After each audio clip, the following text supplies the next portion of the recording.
We are so thrilled to be partnering with Hinge. Hinge is the dating app designed to be deleted. As you all know, I'm a huge Hinge advocate as I met my partner of almost 3 years on the app. Even before meeting him, Hinge was always my go-to app because I met more relationship-minded people here and had some great dates. Clearly, I haven't been on the app for a little while, but I re-downloaded it to check out some of the new features. One that stood out to me was the voice prompt, my best friend's take on why you should date me, where your friend can hype you up. Not only does this make the profile creation less daunting, but it's not always easy to see your own green flags. So to test it out, I asked Yue some fun prompts to get her take on what I could put if I was dating again. So the first one, how long have we known each other? What was your first impression of me and how has that changed? Julie and I have known each other for almost 10 years. My first impression of Julie was that she's very social, but I've learned that she has a lot more depth to her beyond the social butterfly that she is. My next prompt, what do you think are my green flags?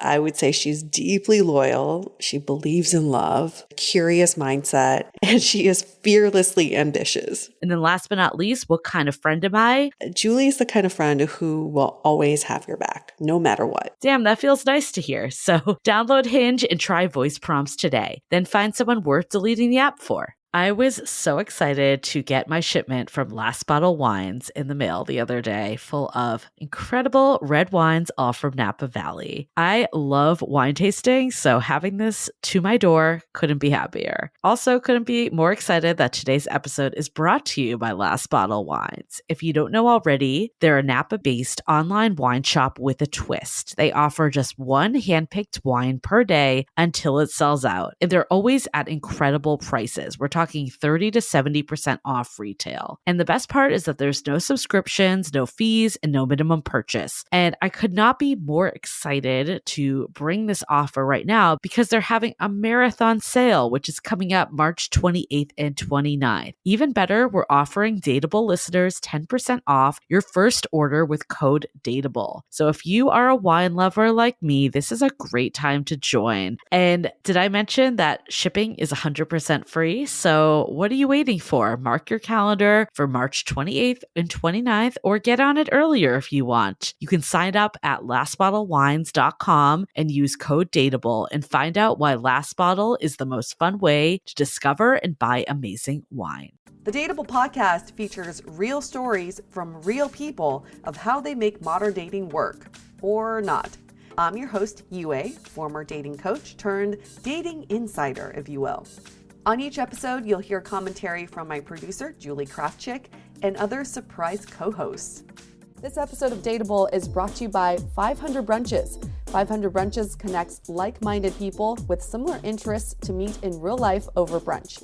You answer a quick questionnaire about your interests and how you spend your time, and then they'll match you in small groups of 6 to 8 at a brunch spot in San Francisco. Get a free entry into a brunch now by signing up at 500brunches.com and using the code DATEABLE.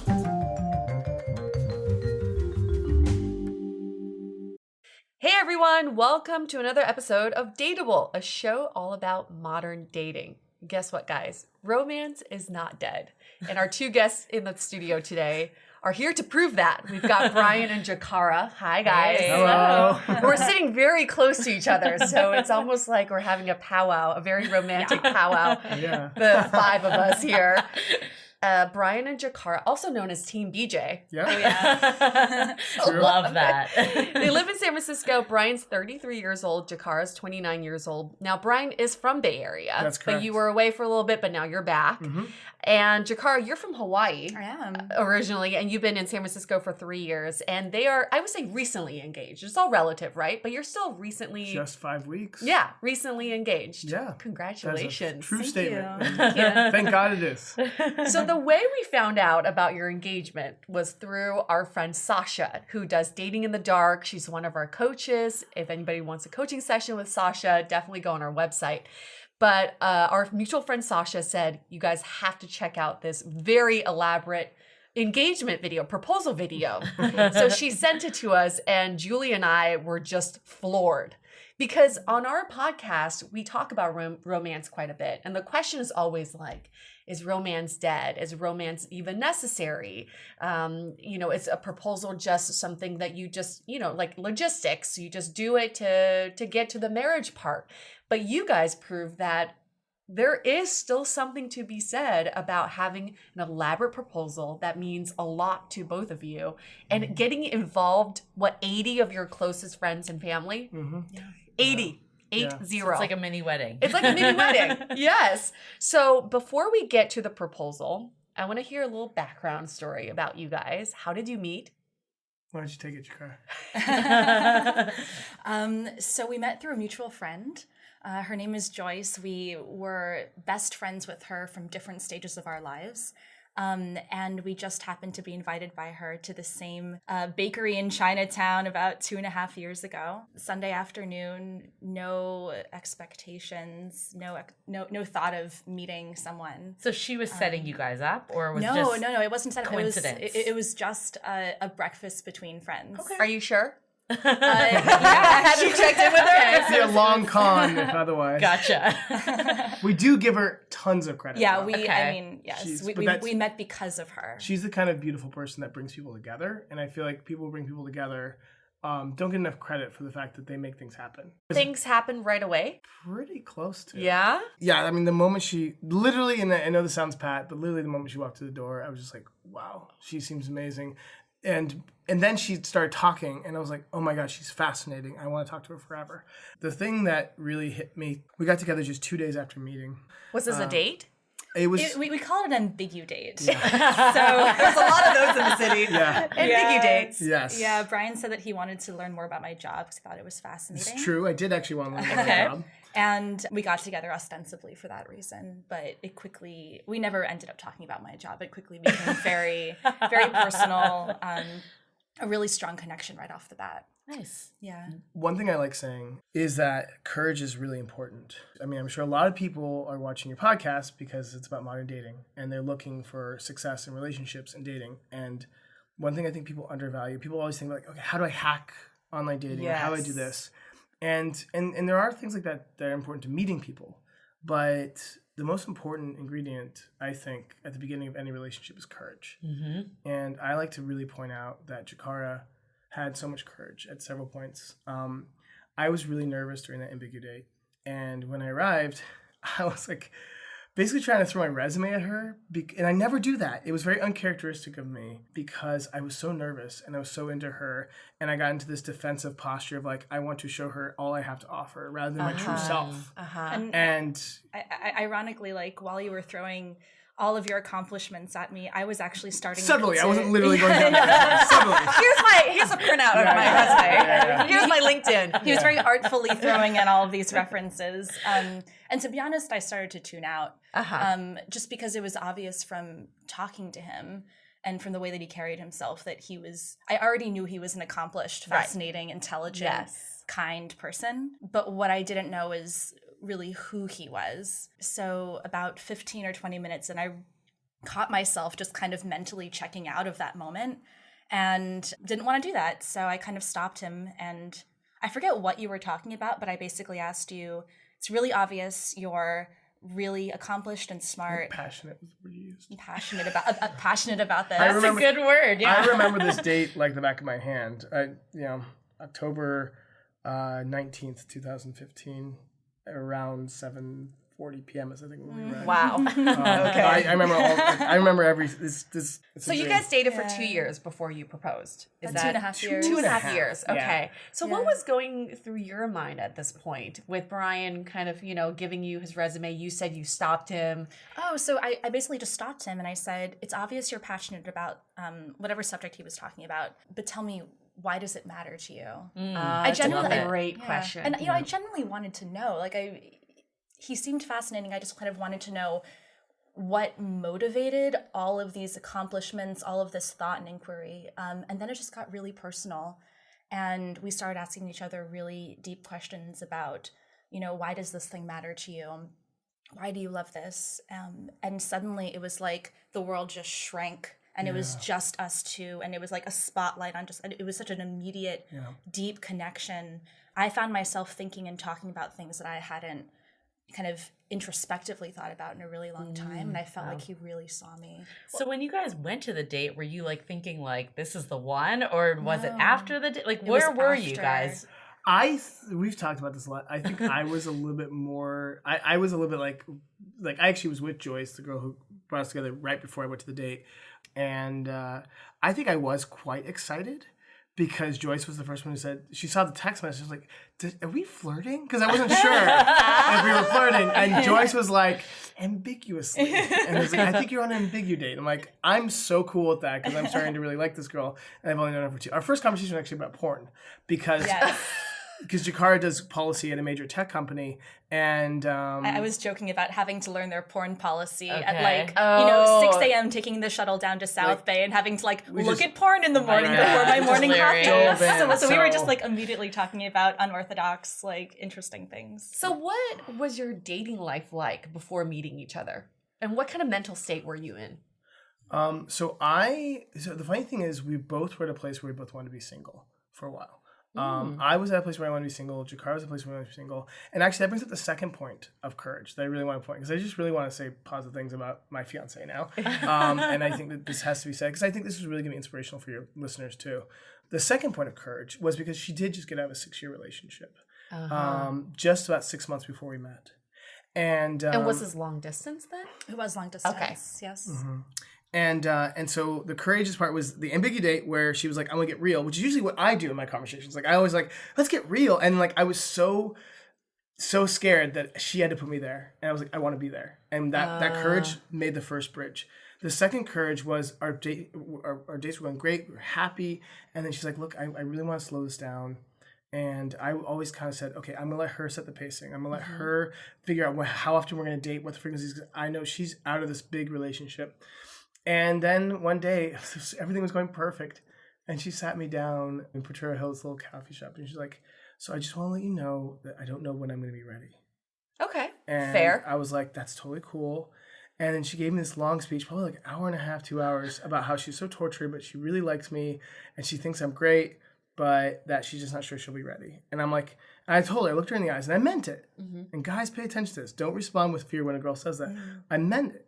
I said to her, "I will wait as long as it takes. And if that changes, I'll let you know. If I get to the point where I feel like I can't wait any longer, I'll let you know. But I'm going to be patient. You're worth it."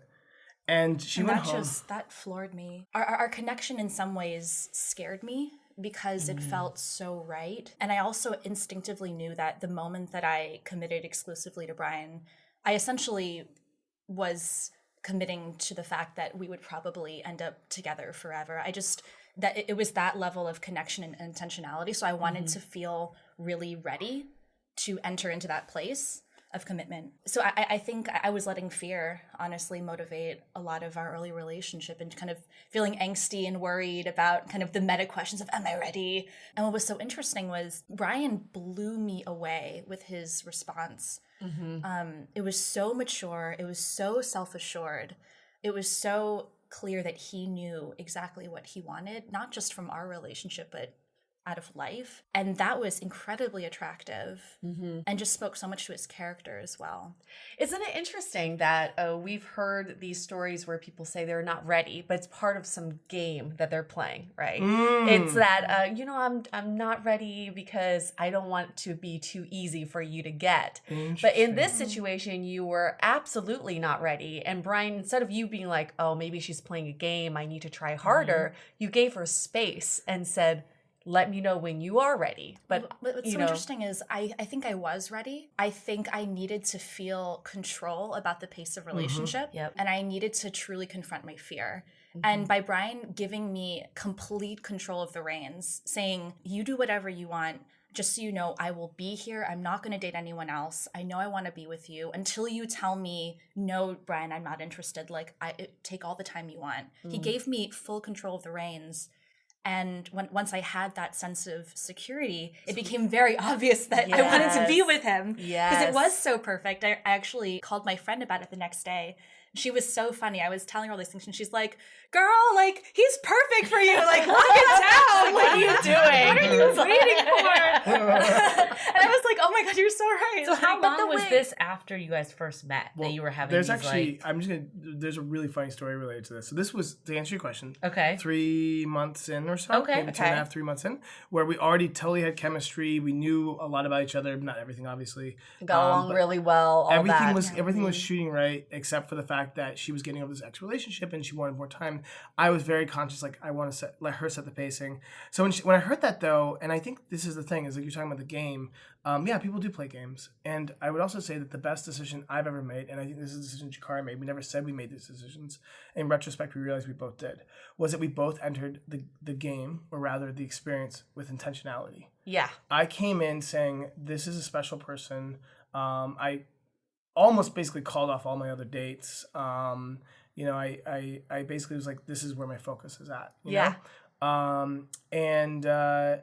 And so, like, almost as if she'd be my wife, which turns out that's but like, the funny thing is that conversation happened. Yeah. And then the next day she calls me around 4 p.m. or texts me and says, "Can we talk?"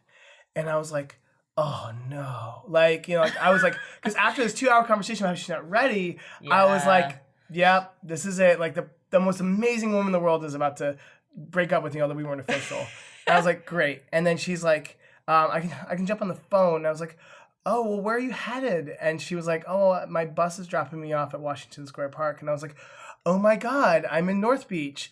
Total lie. You're like in an Uber. Yeah. No, I'm in San Jose, but I will be there. She was like, I'm getting there in 10 minutes. And the thing is, I was in Dogpatch where I lived at the time. I didn't have time for an Uber. I threw my motorcycle helmet on. Oh, damn. Jumped on my motorcycle. Probably take a few too many risks. Definitely broke some laws. Oh, shit. And got there in like 13 minutes. Wow. So You're like, just happened to be in the neighborhood.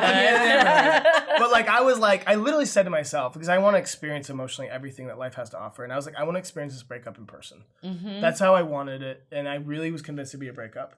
We get together. We sit down at a bench park. We still know which park bench it is. We just took, after the engagement, we took our parents to this park bench and said, this is the park bench where we became official after taking them out to dinner. Long story short is she gave me this long speech about like, you're amazing, you're this, you're great, you're so good, this and that. And I was just like, yep. And I was waiting for the butt. Yeah. Waiting for the butt. And then she was done.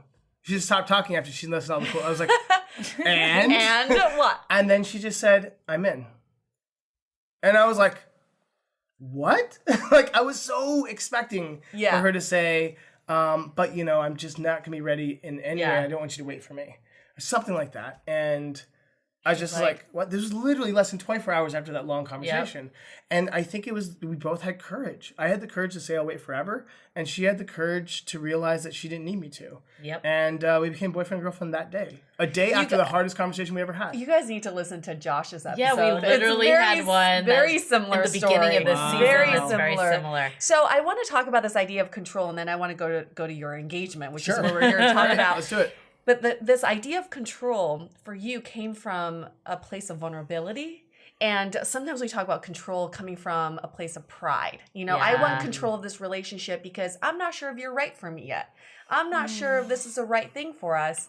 But when you're talking about control coming from a place of, I'm just not sure if I'm getting over this previous relationship, I'm not completely secure in where I am right now. That's a vulnerable place to come from. And that's where that control comes from. And I want people to be listening to this and think about the way you start communicating with your partners, even in the beginning of a relationship. When you're communicating your needs, is it coming from a place of pride or is it coming from a place of vulnerability? Right. And I really appreciate that you shared that story. Totally. Let's get to the engagement. Yeah. I think before the engagement, like, when did you guys know that each other was the one? Oh, yeah. So early. Really early. Like, so early. Before your date, before your first date, basically. When I said I'm in, I knew that I basically could just tell that committing to him for an exclusive relationship, it would lead down that path. Gotcha. Is it true that when you know, you just know? I mean, the connection that we've experienced is in some ways inexplicable. It feels unlike any other human connection I've had with any other human being. It feels very rare and unique. I would say, so I'm a relationship coach, as I mentioned earlier. So I actually have worked with over 100 couples on this question. And I would say that yes. The answer to your question is yes. When you know, you just know. And there's another way of knowing, which is the longer path. And I think that people either find out that they're ready for that relationship to be a lifelong relationship with someone else, either because it's just so obvious. And I think those are people who end up being lucky. So congratulations to you listeners out there who got that. You're lucky. Yep. You're lucky. Don't, like Jakara, I'd say, don't look that luck down. Don't question it. Really, if your heart says something, it doesn't matter if he doesn't make as much money as you were hoping or something else. If your heart says something, really, that's what's really special about life, is finding that connection.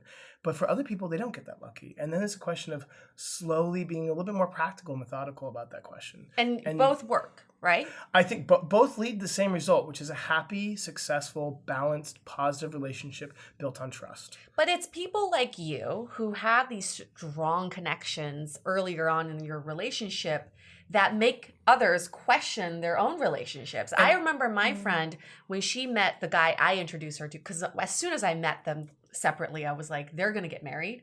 And when they met, she said to me, she's like, Yue, he literally scares me, because I know as soon as I open the door of romance, this is it. There was fear in her.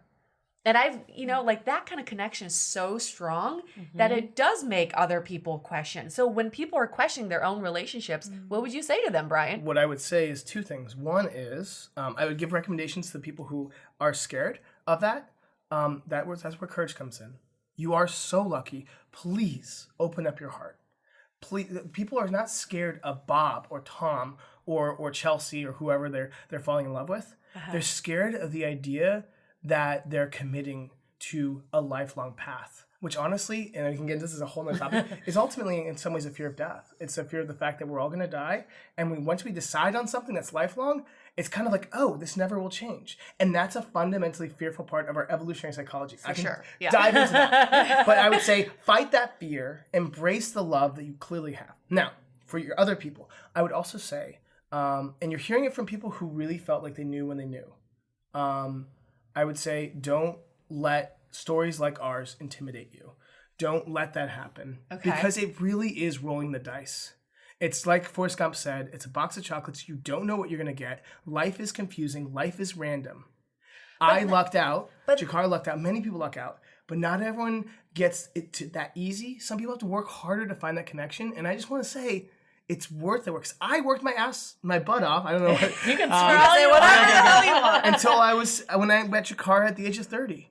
And I kept on rolling the dice. I kept on throwing my courage out there. I kept on dating other people, trying to find a fit, methodically, not giving up, believing. And that belief, that courage, not getting discouraged by other people who seem to find it like that, right? Mm-hmm. That courage reduced the trauma and the frustration and the other hard parts of being a dating person in the modern world. Mm-hmm. So that when I came to Jakara, saying, I'm not hurt. Of course I'm hurt. I have pain. We all have pain that's internalized we have to work through. But I don't have so much pain because I kept on being discouraged by other people. I kept having faith and positivity and courage and all these things that protected my soul and prepared my soul for when I roll the dice and I actually go to the right brunch where my friend Joyce invites me to and the right person shows up and I'm ready because I had courage throughout. And sometimes I lost courage. I'm not perfect. But my recommendation is to anyone listening, choose the path of courage. Choose the path where you say, I'm not going to get disheartened by how happy our engagement looks. Like 20,000 people or something. I've seen the video. And a lot of people message oh my God, will I ever find that? And if you open your heart to it, yeah. But then, okay, so here, I love that. I love that encouragement and courage all together. But what about, I can hear some people saying, well, Brian, that's great. But what if I'm currently with someone, I don't feel the connection that you guys feel. Should I wait for someone who I do have that connection with? Or should I try to make this current relationship flourish? Well, you mentioned Sasha, and I'm a relationship coach too. I really do recommend that you either find a really smart friend who's empathetic, Or you find a relationship coach. There's many of them in Silicon Valley and throughout the Bay Area. So many, yes. So many. Find someone. I really do recommend getting a third-party perspective. And I'm not just saying that because of my profession. This is why I do my profession. I think it helps. Even if you have 1 to 3 sessions, because it's so nuanced and complicated. And I want to say one last thing before we move on, because Julie and I spoke about this yesterday. What about like when you get hung up on a previous connection you had with someone and like you start dating people after that person who just don't live up to that connection, but due to, you know, real world issues and challenges, that previous relationship didn't work out? What if you're always holding on to that previous connection, right? So I would say 2 things. One is don't think you're crazy, because this is a natural byproduct of breaking a beautiful connection. So you are in a place for a reason. Your brain is putting you there. It will be like that for a while. The second thing I would say is, you said it interesting, will always, I think you would use the word always, and I will say, as a relationship coach, as someone who studied these things, the answer is no. It will not be always. There is always a path to moving on, and one of the ways of moving on is having the courage to let go and embrace the new. And I twice in my life, I went through breakups that I thought it would never get better. I would never have that beautiful connection again. And the connection I have with my current fiance is I would say 5, 10, 20 times better. It really feels like an infinite times better than those previous relationships, which is mind-boggling because of how much pain I went through in those breakups. Yeah. But they were setting you up. They were setting you up for Jakara. They built me into the person I needed to be. And that's what I would say to someone in the situation you described. Realize that this is part of your healing process to strengthen yourself to get ready for something that really could happen if you're ready, because you might miss a few trains if you're not ready. Well, then we're ready, because we're ready for that engagement story. We're ready for this. So this elaborate proposal is started with you, Brian, setting up a fake event with Mustafa. We all know Mustafa. He does like the Daybreaker events. He's just one of my best friends. Great guy. So great with events. So Jakara, of course, you're like, I'm going to go to this event, right? And I totally believe the event was real. And it was Facebook page. Yeah, it had a Facebook page. It was a white party on Valentine's Day. And Brian, you told Jakara that you guys were being interviewed on camera for the Chronicle. Chronicle. Yeah, so that's why there was cameras following around. Yeah. Okay. Yeah. So this took you about 6 months to prepare. Actually, we did the numbers. Turns out the first meeting was 8 months ago. Okay, I figured, because I was like, this is a lot for 6 months. That seems like, So what was Jakara, you were totally sold on this event. You show up in all white. We saw in the video. At what point did you think, wait, is this really an event, or what's happening here? You guys were in Mendocino also, just to get more. Yeah, we were in Mendocino. Well. Basically, until Brian kind of gave me this look that made me think otherwise. So what we were doing was we were walking down the path. The videographers were interviewing us as if it were the SF Chronicle, asking for our consent to publish everything. They were bought into they were really good. Okay. You hired the right people. And, so I see a rock with our initials engraved on it, B+J, and it kind of took me by surprise. And I was like, oh, that's so funny. Did you do that? And he was like, I did it earlier this morning. And I had this moment of, oh, that's so cute. But you're like, why is this for the white party? And then Brian gave me this look. His eyes just got really big, and he just kind of stared at me with this look of like, this is more. This is so much more. And when I saw that look, I went into a state of shock. And realized, oh my God, this event that I thought was happening is not, today's the day. And oh my God, today's the day. And then he put a blindfold on me and said, follow me. And then follow you to what? These 6 gates, right? Right. These are 6 gates. Well, actually, so just to give a little more background real quick, I was worried she found out. And the reason why I was worried she found out was because literally, 80 people were involved, but I probably messaged over 400 or 500 people. Oh, damn. Because I actually, so real quick before we get to the gates, the basic architecture of the day was she arrives, she sees the B+J, then she sees the Rainbow Flags by Tony Tone of Giant Puppets Save the World, and she's up there, and then we read letters to each other, romantic letters to each other. She grabs a backpack, inside there's keys for each of the 6 gates, but before she gets to the gates, we actually set up what we call the Path of Love. which were messages on 10 by 10 inch canvas panels from people from every stage of her life. Now, the reason why I'm mentioning that is because in order to get that, I messaged your Princeton professors, your Yale professors, your high school teachers. I love this. Your Friends from all friends, walks of life. mentors, distant family relatives, and made all these friendships with people in her life through this experience, which is kind of cool because I feel like I'm even more part of the family now, even though I haven't officially joined it quite yet. And so here's what the thing is, like, I'm thinking, like, how does she not know? Like, I scaled this too big, right? Like, I'm spending 8 months secretly planning this thing, messaging for every single person in Jakara's life knew about this but her. Every single person. And so the night before, I took her to a cabin in the woods, our favorite cabin, because I was like, she's going to want to relax before it. And I kept on saying, take a nap, rest, because I knew she had a big day ahead of her. She didn't. And then she looked at me with these loving eyes the night before. And I literally inside went, okay, I'll go use an expletive. Fuck. I was like, she knows. She's looking at these loving eyes. Realize she's just looking at these loving eyes because we're in love. But like, I was like, damn it, she knows.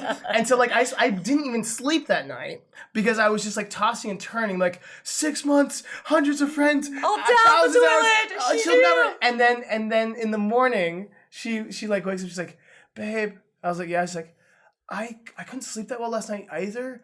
Can we just sleep in for like 4 or 5 hours? And then I was like, yes, she doesn't know. Yeah. And 2, I was like, I have to deal with the situation. I was like, I packed up the whole cottage. No, I let her sleep. Packed up the whole cottage, carried her to the car. She slept on the drive to the beach, so you get as much sleep as possible. Dropped her off at a massage place. Then I coordinated with everyone. Showed up to the beach where all my amazing, amazing friends. I love you guys so much for helping out with this. Were there, had already set almost everything up.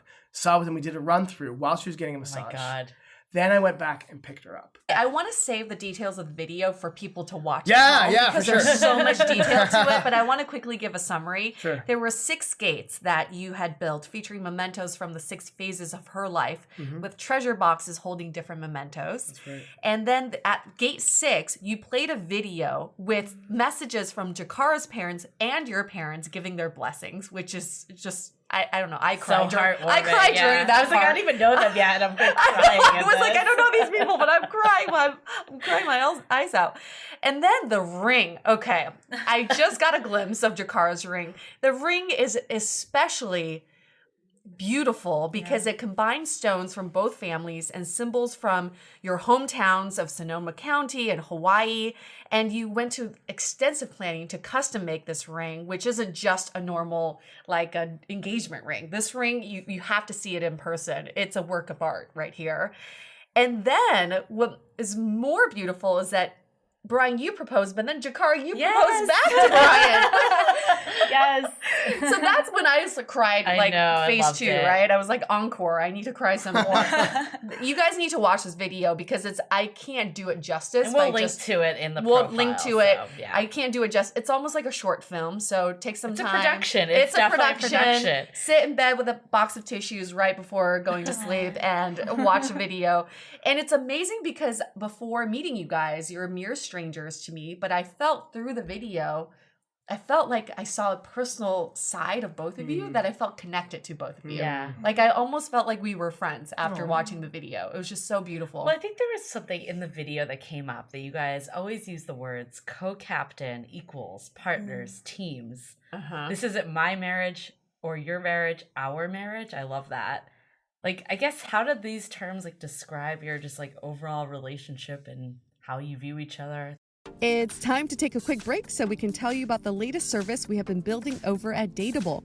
We'll be offering a platform to connect you with vetted dating experts from our network to help with everything from dating profile reviews, coaching to see where you're getting stuck in dating, and even ways to get real feedback about your dating style. The sessions typically run from 30 minutes to an hour and can all be done via Skype or Google Hangouts, so you can be anywhere. We're so excited about this because so many of you wrote in asking how you can find people to help up your dating game. And this should be a great way to get personalized, affordable advice. We'll be adding more coaches and more services. And of course, let us know if there's something specific you like to see. To meet the coaches and book your session today, visit dateablepodcast.com/coaching. Now back to the show. How did these terms like describe your just like overall relationship and how you view each other? It's just our relationship. We are a team. We're Team BJ. We're Team BJ. Which is funny because Team BJ started as a joke, combining obviously the initials of our first names. And no other meeting. and Your friends must love that. They do. And then it just became, we started using Team BJ very seriously. Like, yes, we're a team, we're co-captains. We're very different people. He's an extrovert, I'm an introvert. We have different skill sets. He's the social organizer of our couple. We joke that I'm Department of the Interior and kind of do more grounding things. I could even see that in our interactions. Like you and I, like Brian and I primarily talked. Yeah, I was like, you guys got this. Yeah. We have a clear delineated responsibility Interesting. set. Yeah. I like that. Complementary. Very complimentary. Mm-hmm. Exactly. So we specialize kind of logistically as part of the team. But I also think in terms of emotions, we are always on the same side. You know, the intentionality that we both approached our relationship, we built such a bedrock of trust between us that now whenever we have a miscommunication or a challenge comes up, I have no doubt that Brian has nothing but the best intentions for me or wants the best things for me. There's always that trust there. And so as a result, like we are on the same team. We're working for the same goals. I love that. And I mean, I think the point that you proposed, like obviously Brian had planned this whole thing, but you just like kind of this happened out of the blue, but you were like, I want to also propose. That's so interesting to me. Brian knew. Brian knows me so well. And we've had so many conversations about both of our feminist beliefs and our beliefs in equality, that he knows me well enough that he knew that I would want to also propose to him. Here's what's uncanny about the engagement. And it's kind of creepy in some ways because so I planned a bunch of things. She had no idea. And when we were driving up to the cabin, we passed Windsor, which is my hometown in Sonoma County. And Jakara was like, Brian, one of these days, we need to figure out who owns your childhood home and see if we can get a tour because I've seen her childhood home in Honolulu. And here's what's so funny. This is not in the video. We had dinner between those two events in the video at my childhood home. It took me 3 months to get a hold of the guy who owns it. And then I had to convince him to let a complete stranger have dinner in his home. How did you convince him? It was very nice on the phone. Wow. Yeah, it was crazy. And so here's what's funny. We're on the way, and I literally am smirking. I'm like, yeah, one of these days, but how are we going to do that? Like, we don't. And then we get to the cabin. This is 2 days before the engagement. And she's like, she pulls out some wine from outside Deborah's. That's the person who hosted the mansion party at the end where she got all the lace. She was like, remember Deborah Stolp's house? God, I'd love to go back there sometime. And I'm like, oh my God. And the wine was from the vineyard right next to her what in the house. world? Wow. And so here's the other thing too, is I knew that we do want feminism to be a core of our relationship. And so I didn't just custom design one ring, I custom designed 2 rings. And what people don't know from the video is that this meteorite is the same meteorite on the back of her ring. These are the diamonds for my mom's engagement ring, which are also in Jakara's ring. And this gold, it was forged the same night. By the way, it was the blue blood moon night. That was intentional. Oh, wow. Forged at the same time. So these rings are like inextricably linked. And so I had him make a second ring because I knew that she would want to counter propose.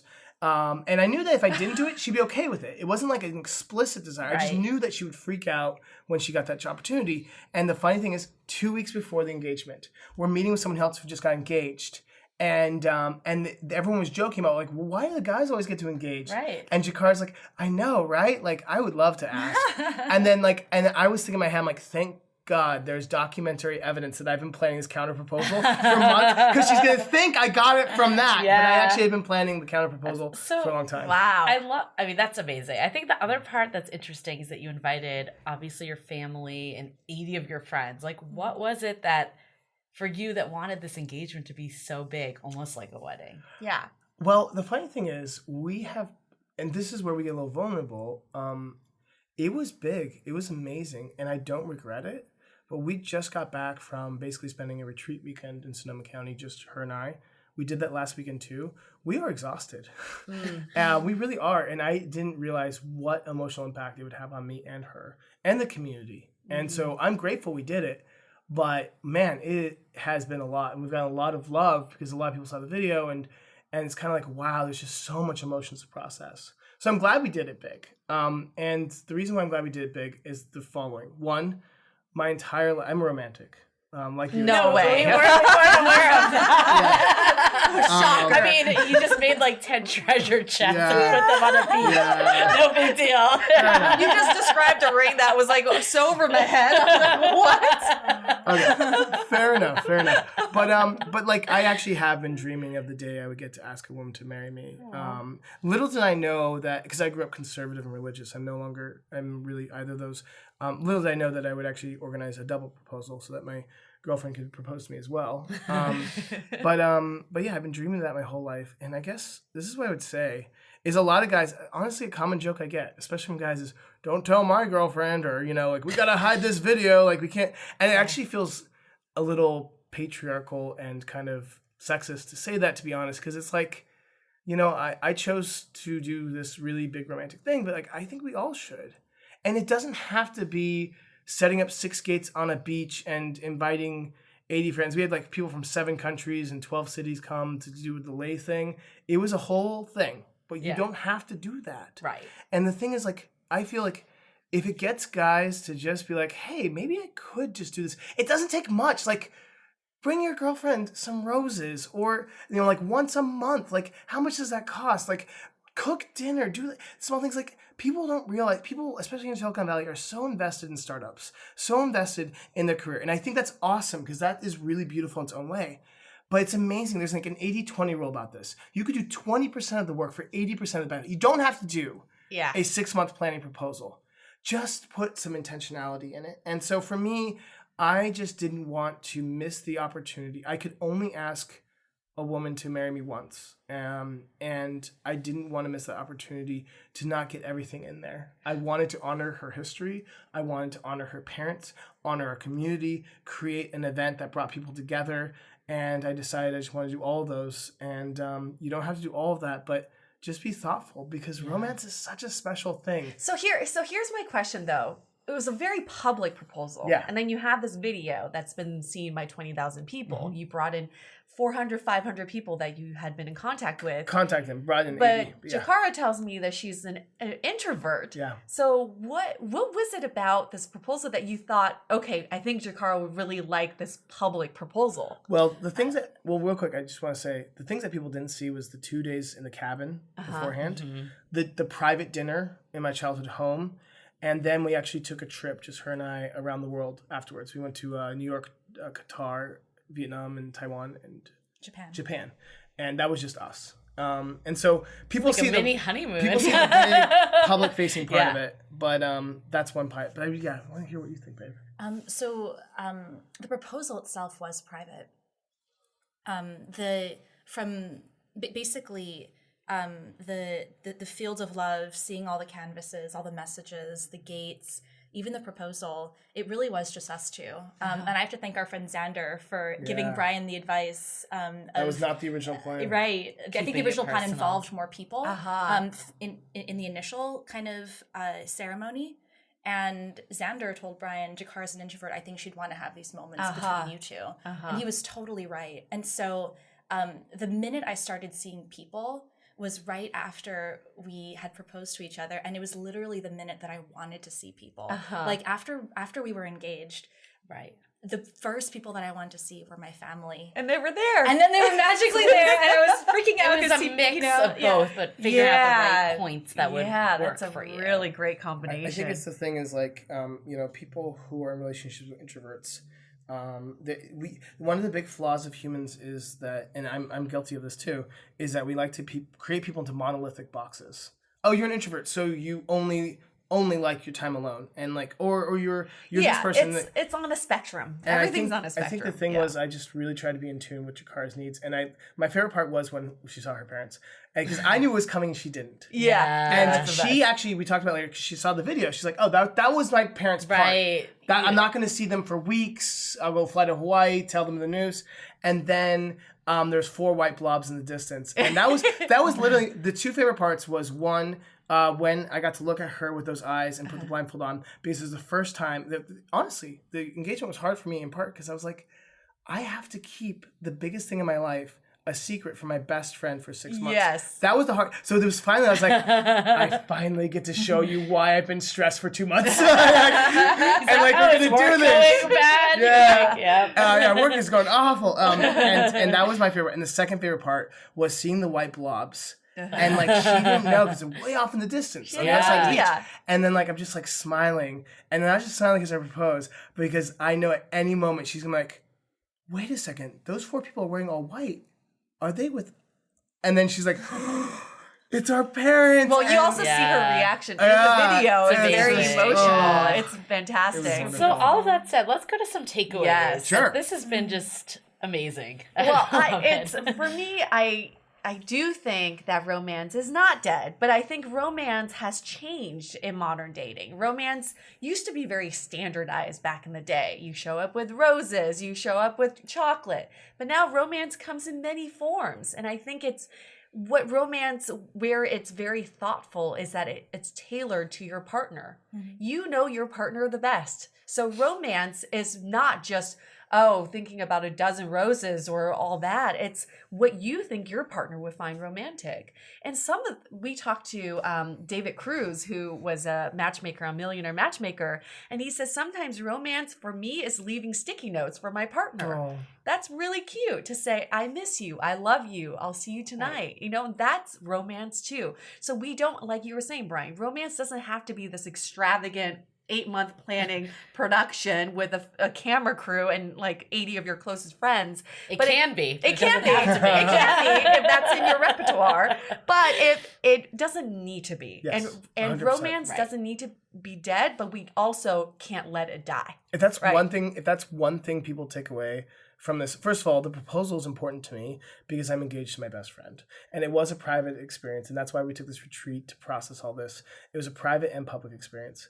The public side of it, which was unintentionally more public because of how many people saw the video, but if the one takeaway from that is that, then I'm glad it became public. If the one takeaway is, I don't have to do all this, but maybe I can just show my love in Post-it notes or whatever it is, and just kind of be a little bit more intentional with the way I express my love to my partner, then hallelujah. I'm glad you saw the video, or I'm glad you saw this podcast, or I'm just glad you care enough to just do that, because we need a world with more love.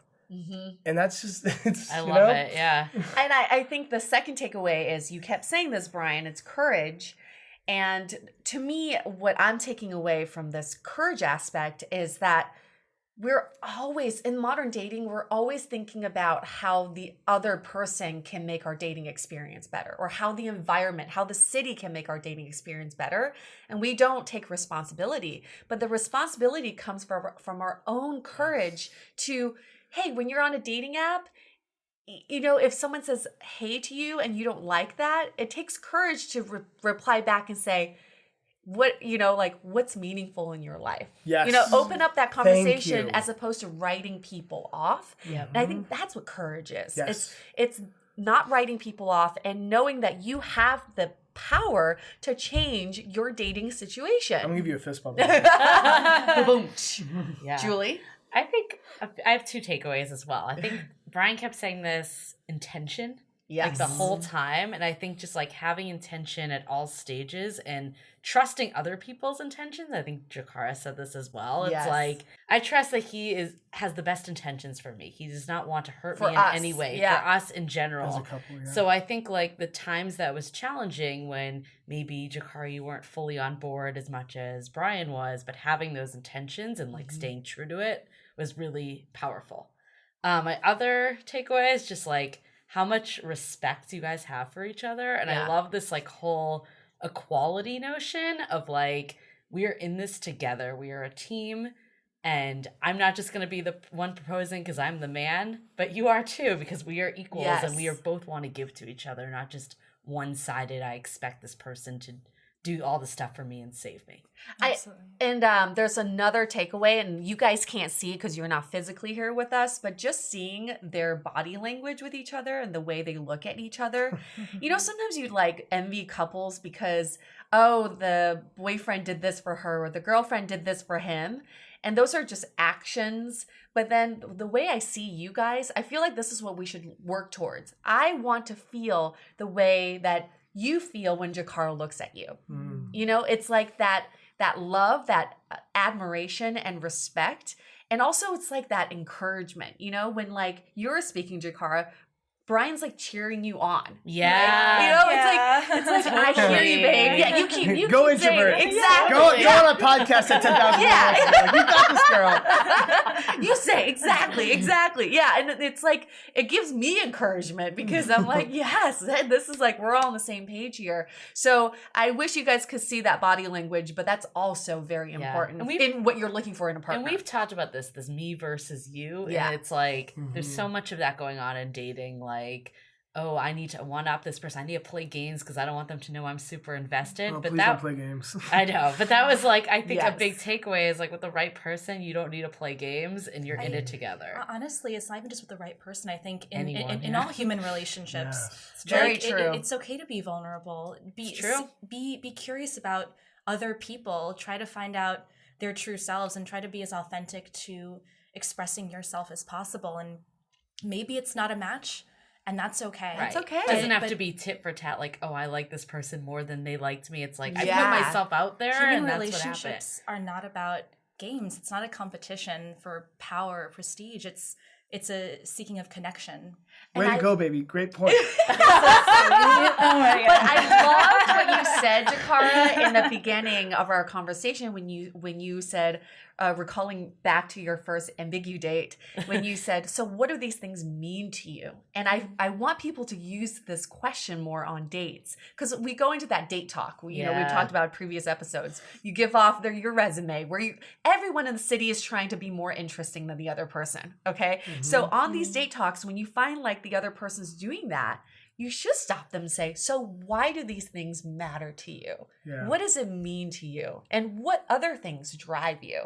And those are great questions to ask to get that connection. Even if it's not romantic, at least it's a human connection, like you said. Totally. So before we wrap this up, do you guys have anything to add? Like any last minute words of wisdom? I mean, you've provided so many already, but anything you want to leave our listeners with? Well, actually, one thing is kind of crazy, and you guys said you have a lot of viewership, so maybe a bad idea, but we love humans, and if we're always looking to expand our community. So if anything about this, if you live in the San Francisco Bay Area, you know, my legal name is Brian Gillis and Jakara Mato. Reach out to us. Okay. Love it. Find us on Facebook. It. My website is relationshipsunlocked.com. Yes.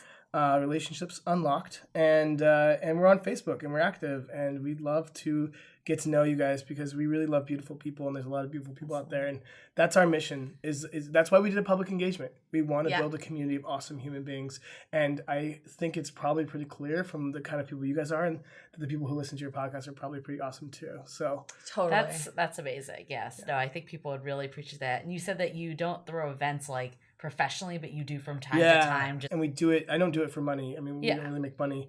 It's more just because we love to connect people, and that gets back to what Jakara said as a final thought. I guess we're romantic partners, and that's distinct. But we try to approach our lives with intentionality in every way, as relationship together with our community, with the way we live our lives, the way we think thoughtfully about what it means to be alive in this world, and that word intentionality you pointed out, Julie, yourself, is I think a really powerful word, and I think that you can add intentionality to just about anything, whether it be a proposal or a date, or even just your profile on Tinder or OkCupid, and that can never be a bad thing. Awesome. Fabulous. Good? All right. Well, you guys heard it. If you like to be adopted by Brian and Jakara, you can just reach out to them. But it's all about human connections. I think that's also why Julie and I love it when you guys reach out to us or stop us on the street, because we feel like that's what we need more of. These are things that technology and AI cannot replace. So might as well hold on to these very valuable things that we can provide for each other, which is human connection. All right. So we love to hear from you. We're still booking guests for season 7 now. Definitely reach out to us and check out our website, dateablepodcast.com. Thank you guys so much. And thank you for sharing your story. And we're we're gonna link to your video, of course, in Brian's site. And the Brian's anyone site. that wants that extra help. So, anyone who wants a little help, I'm here for you. On that note, we're gonna say goodbye. Stay dateable! So a theme that came up over and over again in this episode was this word courage. So your action item for this week is to write out the word courage, like literally write it out with a pen and paper, and stick that onto somewhere that you see all the time, maybe by your door or on your refrigerator. Do that for a week and see how that feeds into your daily decisions and your actions. A lot of times, fear is what's stifling us from growing. So have some courage and see how your life changes in a week. This episode of Dateable is brought to you by 500 Brunches. 500 Brunches connects like-minded people with similar interests to meet in real life over brunch. You answer a quick questionnaire about your interests and how you spend your time, and then they'll match you in small groups of 6 to 8 at a brunch spot in San Francisco. Get a free entry into a brunch now by signing up at 500brunches.com and using the code DATEABLE. If you didn't know already, we have a revamped website with articles, videos, and content all about modern dating. You can also find our premium Why series, where we dissect, analyze, and offer solutions to some of the most common dating conundrums. We've had some great feedback about how actionable these episodes are, so check them out on our website or iTunes Music. Also, visit the site today to see the latest about coaching, where we connect you with Dateable-approved experts to help with everything from dating profile reviews, coaching, and even gathering real feedback about your dating style in a personalized and affordable way. To connect with us, visit dateablepodcast.com. You can also find us on Facebook, Twitter, and Instagram, all under Dateable Podcast. Don't forget to subscribe and auto-download the podcast on iTunes or your favorite podcast player so you never miss an episode.